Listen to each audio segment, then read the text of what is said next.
जितना तगड़ा कट्टरपंथियों का प्लान था, उतना तगड़ा अब एक्शन भी हो रहा है। पुलिस ने 1 दर्जन से ज्यादा उपद्रवियों को गिरफ्तार कर लिया है और जो लोग फरार हैं वो भी बहुत जल्द पकड़ लिए जाएंगे। पुलिस अभिरक्षा में लगभग 12-13 लोग हैं और उनके खिलाफ कार्रवाई की गई है और साथ में और भी अभी हमारी कार्रवाइयां लगातार जी। सीसीटीवी फुटेज में जो भी व्यक्ति उपद्रवी नजर आएंगे और पहचान जिनकी होगी उनके खिलाफ कार्रवाई होती जाएगी। 2 समुदायों के बीच टकराव हुआ, लेकिन सवाल इस बात पर खड़े हो रहे हैं कि आखिर कट्टरपंथियों ने टीम इंडिया की जीत पर यह हमला क्यों किया? क्या कट्टरपंथी भारत की जीत से खुश नहीं थे? वजह चाहे जो कुछ भी रही हो, लेकिन एक बात तो तय है कि जिसने भी भारत की जीत पर इंदौर में नफरत की आग लगाई, उन सभी के खिलाफ अब रासुका लगने जा रहा है। कुल मिला के अभी पूरी तरीके से शांति स्थापित है और हमारी तरफ से जो भी कार्रवाई बनती है, वैधानिक कार्रवाई बनती है, वो कड़ी से कड़ी कार्रवाई की जाएगी, जिससे भविष्य में इस प्रकार की घटनाओं की पुनरावृत्ति ना हो और कोई भी एक भी जो जिम्मेदार व्यक्ति है उसको बख्शा नहीं जाएगा। महू में हुई हिंसा के कई घंटे बीत चुके हैं, लेकिन लोगों में डर का माहौल अभी तक बना हुआ है। हिंसा वाली जगह पर जिन लोगों के मकान और दुकान हैं, वो तो और ज्यादा घबराए हुए हैं। तो वहीं इस हिंसा के बाद इंदौर के हिंदू संगठन भी गुस्से में हैं और दोषियों के खिलाफ सख्त कार्रवाई की मांग कर रहे हैं। Bureau report, Republic Bharat. तो वही महू हिंसा मामले में अब तक 8 एफआईआर दर्ज हो चुकी है। महू के एसपी ने रिपब्लिक भारत से बातचीत की है, क्या कुछ कहा है आपको सुनवाते हैं। महू हिंसा में अब तक क्या अपडेट है? एसपी महू हितिका बासल जी हमारे साथ हैं, आईपीएस हैं मैम। बात करते हैं, पूरा अपडेट लेते हैं कि पुलिस किस तरह से आरोपियों की धरपकड़ कर रही है, क्योंकि पहली प्राथमिकता पुलिस की थी लोगों को शांत करना, हिंसा रोकना, शांति व्यवस्था बनाना, और उसके बाद अब पुलिस एक्शन मोड में। हितिका जी, सबसे पहला सवाल, ये घटनाक्रम क्यों हुआ? जैसे कि मैंने पहले बताया है, ये एक्चुअली जुलूस, विक्ट्री जुलूस निकल रहा था और कुछ जुलूस के टाइम दोनों आपस में कुछ इनकी अल्टरकेशंस हुई, जिसके बाद ये विवाद उत्पन्न हुआ और पत्थरबाजी शुरू हो गई।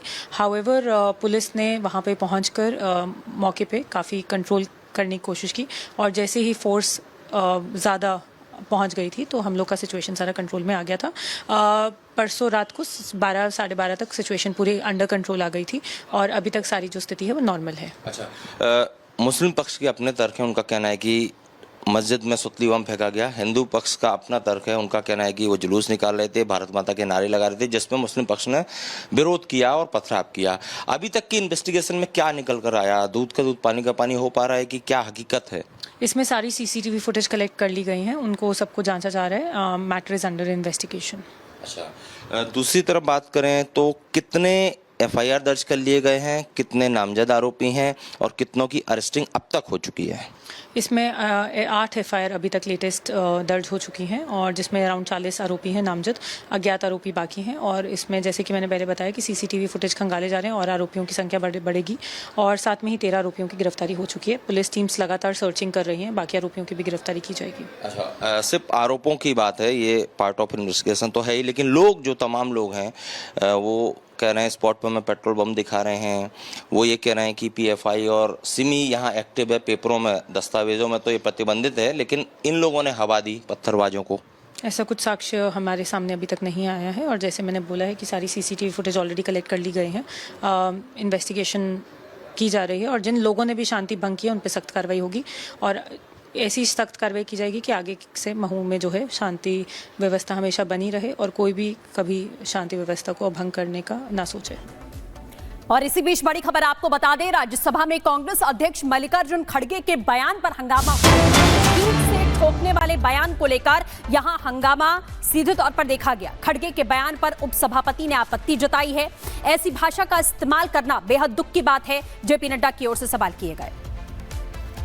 सुबह में एजुकेशन मिनिस्टर आए नहीं थे। प्लीज सुनिए बोलने दीजिए, विषय पे हम लोग साहब जी क्या डिक्टेटरशिप हो गया? मैं आपसे हाथ जोड़ के विनती कर रहा हूँ, को अनुरोध कर रहा हूँ, माननीय दिग्विजय जी को बोलना है। नहीं, मैं बोलना है, हम बोलने के लिए तैयार भी किए हैं और आपको क्या क्या ठोकना है ठीक से ठोकेंगे।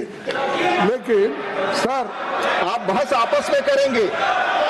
आपसे उम्मीद करता हूं कि आप बातचीत में आप बड़े अनुभवी हैं, आपसे लोग सीखेंगे। उनको ठोकेंगे, सरकार को ठोकेंगे, सरकार को ठोकेंगे। मैं आप सुनिए please sir, please sir, no tolerance, please go back to your seats. No देखिए सर, बहुत ही दुख की बात है कि आपने अभी लीडर ऑफ द ऑपोजिशन, जो इतने तजुर्बेकार, लंबे समय तक जिन्होंने संसदीय कार्य के रूप में प्रदेश में भी और पार्लियामेंट में भी, लोकसभा में भी और राज्यसभा में जिन्होंने नेतृत्व भी किया और सदस्य के रूप में भी काम किया, अभी जो उन्होंने भाषा का उपयोग किया और चेयर पर एक्सपर्शन किया है, यह अति निंदनीय है, अति निंदनीय है। This is condemnable, this is to be condemned by one and all, including the LOP. He should condemn and he should apologise. जो शब्द का उपयोग किया है चेयर के प्रति, जो the word and the language used against the chair, it is unpardonable.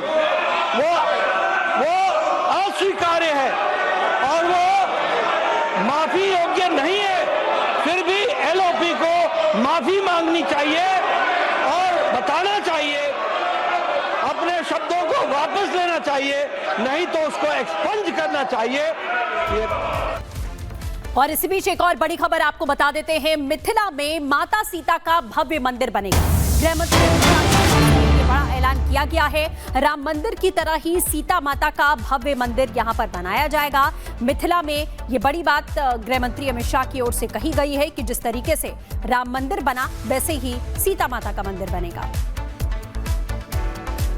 Ram मंदिर बन चुका, अब बारी मां सीता के भव्य मंदिर बनाने की है।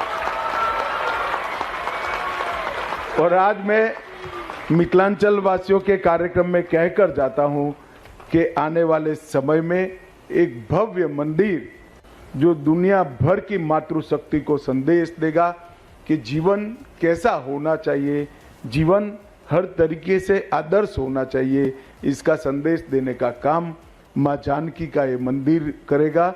और ये मंदिर निश्चित रूप, जब माननीय गृह मंत्री जी घोषणा किए हैं तो वह जो घोषणा करते हैं, यानी जो कहते हैं वह करते हैं, मां सीते का मंदिर बनेगा और भव्य विशाल बनेगा।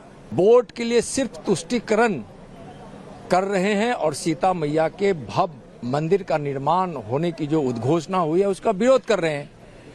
और इस देश के लोगों को